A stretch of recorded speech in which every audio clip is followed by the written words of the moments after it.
नमस्कार, मैं हूं हरिशंकर व्यास। सेंट्रल हॉल में आपका स्वागत है।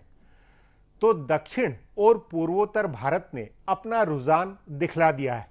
5 विधानसभाओं के आज जो नतीजे आए हैं उसके कई अर्थ हैं। दिल्ली और उत्तर भारत की राजनीति से अलग पूर्व और दक्षिण में सियासी हवा होती है, यह आज फिर साबित हुआ। कभी बीमार कांग्रेस में इन्हीं इलाकों से जान पड़ा करती थी, मगर आज इन्हीं इलाकों में कांग्रेस ने दम तोड़ा है। कांग्रेस का दम तोड़ना अंततः नरेंद्र मोदी और अमित शाह के लिए कांग्रेस मुक्त भारत का जनादेश है। आज के नतीजों से भारत का सियासी मनोविज्ञान बहुत बदलेगा। असम में भाजपा की जीत मामूली नहीं है। मुस्लिम आबादी के निर्णायक राज्य असम में यदि भाजपा बहुमत के साथ चुनाव जीत सकती है तो इसका अर्थ है कि नरेंद्र मोदी अमित शाह सेकुलर घेरेबंदी को मजे से तोड़ सकते हैं। मुस्लिम वोटों के निर्णायक महत्व के बावजूद भाजपा का रथ रुका नहीं है। उधर ममता बनर्जी और जयललिता ने आज जो कमाल दिखाया है वह कांग्रेस और लेफ्ट जैसी स्थापित पार्टी के लिए सबक है। विचारधारा, संगठन, साधन और रणनीतिक अनुभव में कांग्रेस व लेफ्ट ममता बनर्जी से अधिक दमदार थे, लेकिन ममता बनर्जी तमाम विरोधी हल्ले के बावजूद आंधी ले आई। ऐसे ही डीएमके कांग्रेस के अलायंस को फेल करके जयललिता जीती है। तमिलनाडु के इतिहास में यह हुआ है कि दोबारा वापस मौजूदा मुख्यमंत्री जीती। जयललिता ने होशियारी से अपने विरोधी वोटों में फूट डलवाई। ममता बनर्जी ने गांव देहात की जमीनी हकीकत पर फोकस रखा। जनता का स्वयं स्फूर्त समर्थन कैसे अंतरधारा में काम करता है, इसे पश्चिम बंगाल की आज की हकीकत से समझना चाहिए। आज इस पर चर्चा है, मगर उससे पहले गपशप और खास सुर्खियां। शुरुआत सियासी गपशप से करते हैं।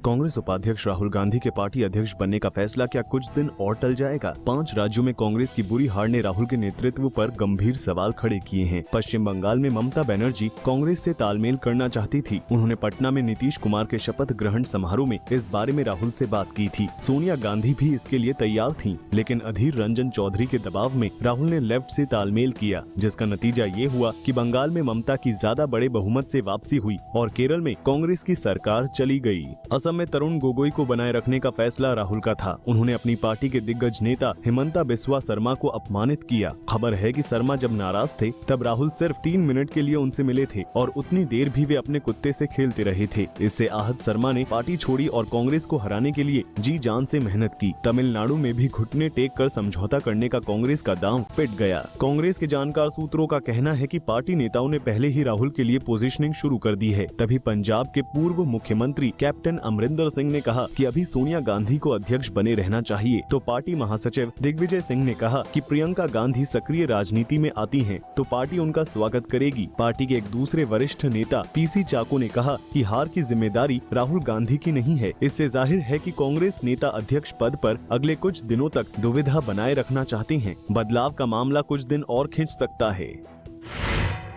5 राज्यों के चुनाव नतीजों से जाहिर हुआ है कि भाजपा ने दिल्ली और बिहार के चुनाव नतीजों से सबक लिया था और इसका उसे फायदा मिला है। दिल्ली और बिहार में भाजपा ने चुनाव नरेंद्र मोदी पर केंद्रित कर दिया था। इससे प्रादेशिक क्षत्रपों को मोदी पर हमले का मौका मिला और उन्होंने स्थानीय राजनीति पर फोकस करके भाजपा को हरा दिया। इससे सबक लेकर भाजपा ने इस बार 5 राज्यों में नरेंद्र मोदी पर फोकस नहीं बनने दिया। मोदी ने 5 राज्यों में प्रचार जरूर किया, लेकिन उनका प्रचार वैसे ही था जैसे किसी भी राष्ट्रीय पार्टी के नेता का होता है। जैसे सोनिया और राहुल गांधी ने कांग्रेस के लिए प्रचार किया, वैसे मोदी ने भाजपा के लिए किया। लोकसभा चुनाव के बाद ये पहला मौका था जब भाजपा ने मोदी केंद्रित चुनाव नहीं लड़ा। बिहार और दिल्ली से भाजपा ने दूसरा सबक लेकर असम में बिल्कुल जमीनी नेता सर्बानंद सोनोवाल को मुख्यमंत्री पद का दावेदार घोषित किया। साथ ही कांग्रेस से आए हिमंता बिस्वा शर्मा पर पूरा भरोसा किया। इन 2 नेताओं के हाथ में कमान देकर चुनाव लड़ने का फायदा ये हुआ कि पूर्वोत्तर में भाजपा पहली बार किसी राज्य में पूर्ण बहुमत के साथ जीत गई। सो माना जा रहा है कि भाजपा अगले साल होने वाले चुनावों में भी इस रास्ते पर चलेगी। उत्तर प्रदेश और उत्तराखंड में भी पार्टी जमीनी नेताओं को तरजीह देगी और उनके हाथ में कमान देकर चुनाव लड़ेगी।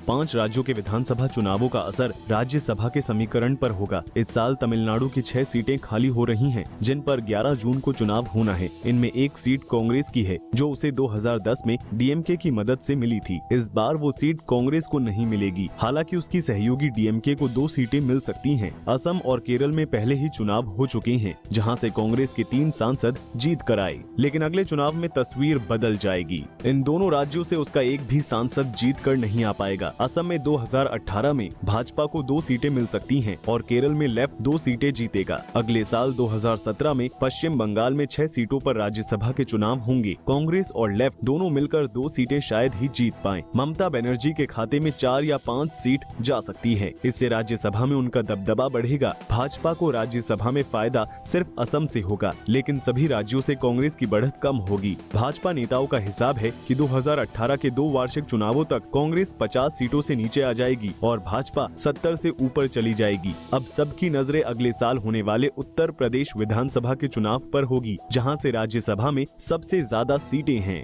अब आज की सुर्खियां ये लीक से कुछ हटकर है और इनसे देश की दशा दिशा को बूझ सकेंगे।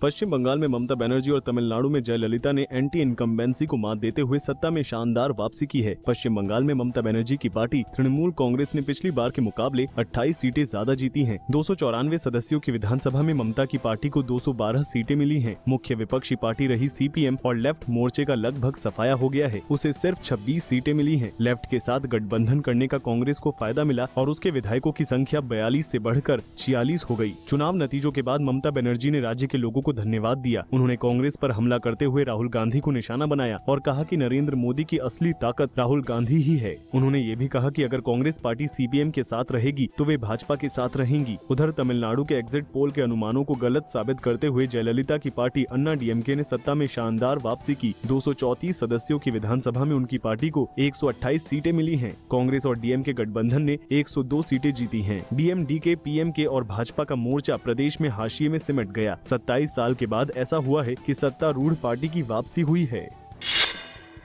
भारतीय जनता पार्टी के पूर्वोत्तर का दरवाजा खुल गया है। पार्टी ने असम विधानसभा का चुनाव जीत लिया है। 126 सदस्यों की विधानसभा में भाजपा अकेले दम पर बहुमत के करीब पहुंच गई है। अपनी सहयोगी पार्टियों असम गण परिषद और बीपीएफ के साथ मिलकर भाजपा ने 87 सीटें हासिल की हैं। कांग्रेस को सिर्फ 25 सीटों से संतोष करना पड़ा है। बदरुद्दीन अजमल की party all India United democratic front को 13 सीटें मिली हैं। ये पहला मौका है जब भाजपा पूर्वोत्तर के किसी राज्य में सरकार बनाने जा रही है। पार्टी ने यहाँ केंद्रीय मंत्री सर्बानंद सोनोवाल को मुख्यमंत्री के दावेदार के तौर पर प्रोजेक्ट करके चुनाव लड़ा था।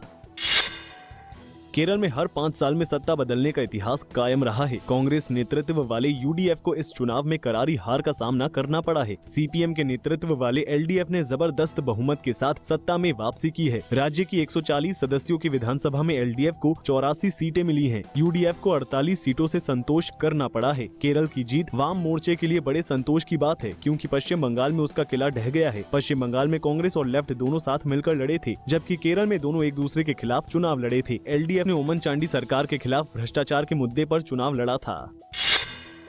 5 राज्यों के चुनाव नतीजों के बाद भारतीय जनता पार्टी के राष्ट्रीय अध्यक्ष अमित शाह ने कहा है कि लोगों ने नरेंद्र मोदी सरकार के 2 साल के कामकाज पर मुहर लगाई है। शुरुआती रुझानों के बाद तस्वीर साफ होने और असम में भाजपा की सरकार बनाने लायक बहुमत मिलने के बाद अमित शाह पार्टी मुख्यालय पहुंचे। वहां पार्टी कार्यकर्ताओं ने उनका जोरदार स्वागत किया। मीडिया को संबोधित करते हुए अमित शाह ने कहा कि असम में भाजपा जीती है और बाकी राज्यों में उसके वोट प्रतिशत में इजाफा हुआ है। उन्होंने कहा कि इन नतीजों से 2019 के आम चुनाव के लिए मजबूत नींव पड़ी है। उन्होंने ये भी कहा कि केरल से कश्मीर तक भारतीय जनता पार्टी मजबूत हुई है। उन्होंने 5 राज्यों में भाजपा के प्रदर्शन में सुधार का दावा करते हुए कहा है कि कांग्रेस मुक्त भारत की ओर मजबूत कदम बढ़े हैं। पूर्वोत्तर के राज्यों में पहली जीत के बाद अमित शाह ने कहा कि असम को एक विकसित राज्य बनाया जाएगा।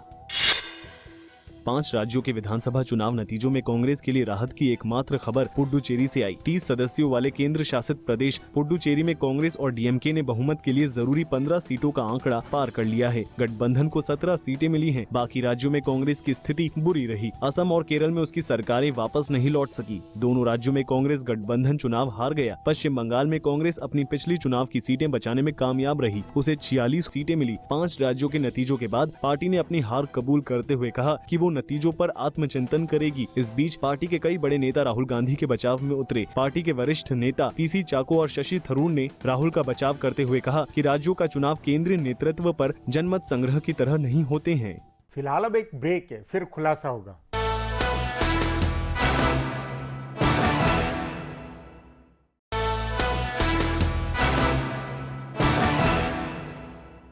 आज के चुनाव नतीजों ने भाजपा के लिए पूर्वोत्तर भारत खोला है तो दूर दक्षिण में खाता खुलाया। राष्ट्रीय पार्टी के नाते भाजपा के लिए ही संतोष की बात है। तय माने कि नरेंद्र मोदी अमित शाह की पूरी ताकत और शाम दाम दंड भेद से चुनाव लड़ने की रणनीति गहरी है। दोनों के लिए दिल्ली और बिहार की हार के बाद आज का मुकाम सुकुंदाई है। इस पर आगे चर्चा करें उससे पहले देखें मेरा ये खुलासा।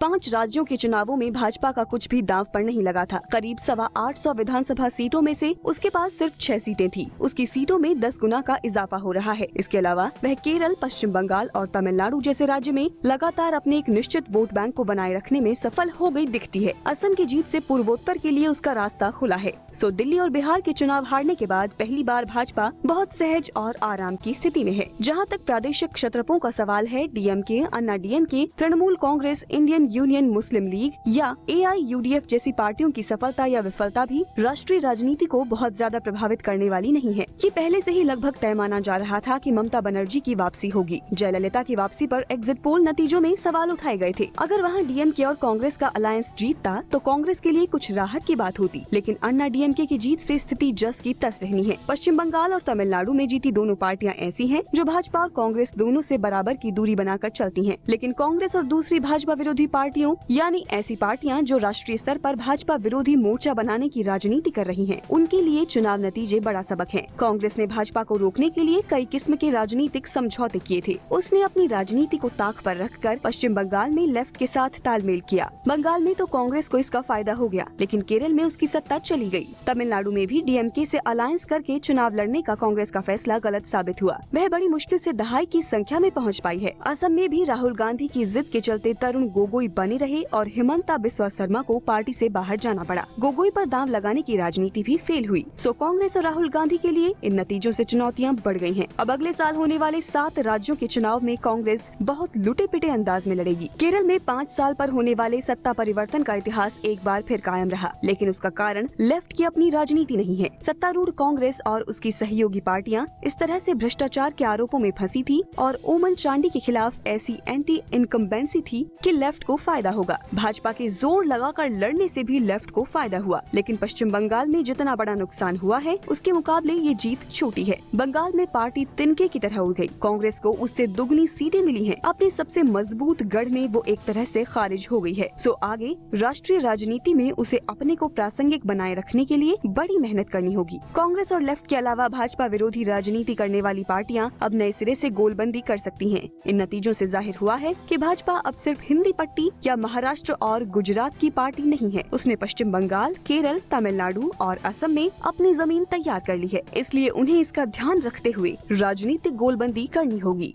अब एक ब्रेक है, उसके बाद आज के चुनाव नतीजों पर चर्चा करेंगे।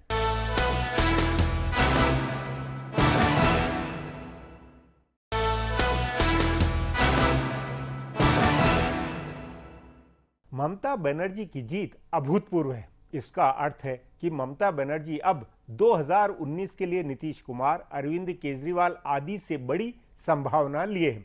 ममता बनर्जी और जयललिता दोनों की जीत की कई पहेलियां हैं। मतदान के बाद एग्जिट पोल ने जो शक बनाया था उनका गलत साबित होना भी नतीजों की पहेली है। इस पर चर्चा के लिए आज मेरे साथ वरिष्ठ पत्रकार जयशंकर गुप्त हैं।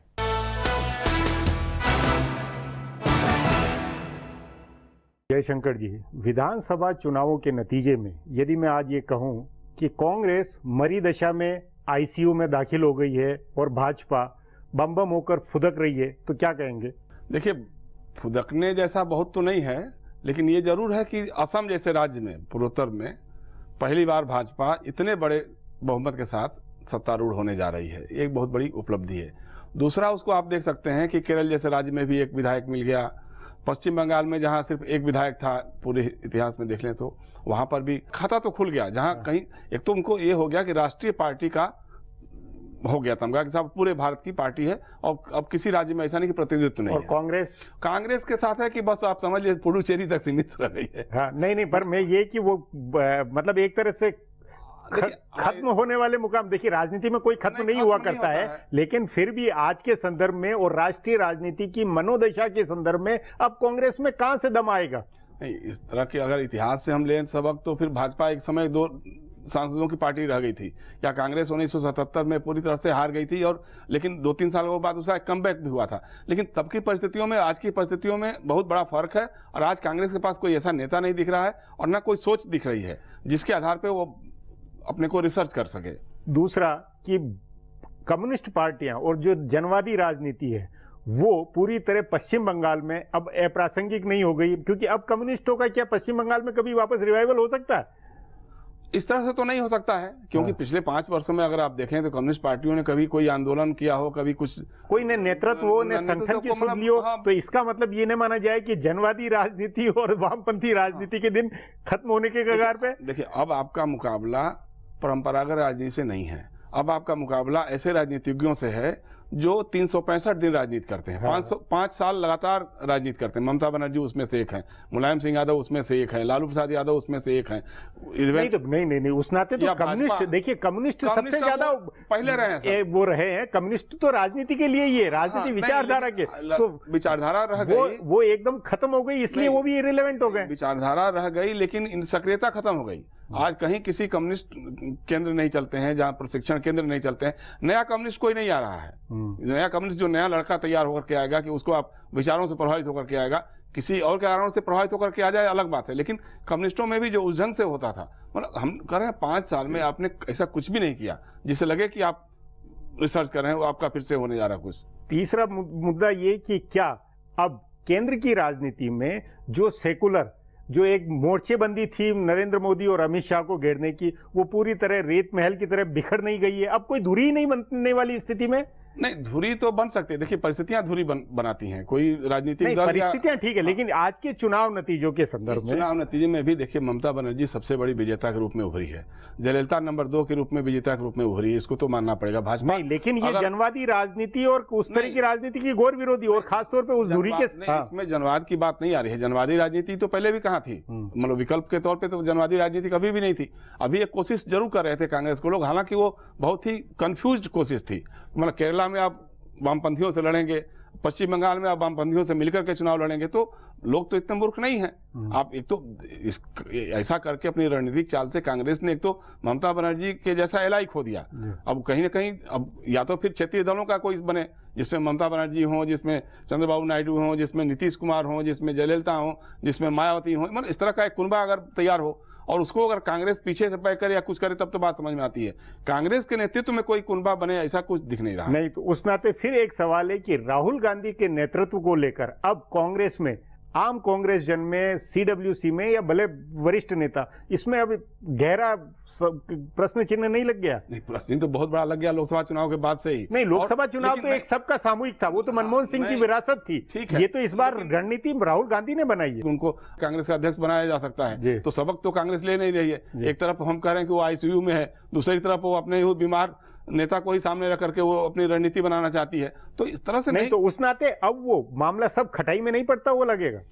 यकीनन पड़ेगा, लेकिन अगर कांग्रेस ने देखिए कोशिश की, अगर जैसे 1977 में मैं कह रहा हूं कि इंदिरा गांधी चुनाव हारने के बाद थोड़ा दिन तक तो इंतजार किया, लेकिन उसके बाद जब एग्रेसिव पोस्टर लिया उन्होंने तो फिर उभर के आगे। लेकिन आज न तो इंदिरा गांधी है न वो जनता परिवार है, आज आपके सामने भाजपा है जो एक संगठित पार्टी है। जयशंकर जी, इसमें फिर ये बात नहीं निकल के आती कि राहुल गांधी ने जो एनजीओ छाप राजनीति की, जो अपने आप को बहुत ही वो मतलब आक्रामक जबरदस्ती की बात पे, हर बात पर विरोध का मामला किया, उससे कुल मिलाकर खेल बिगड़ा है।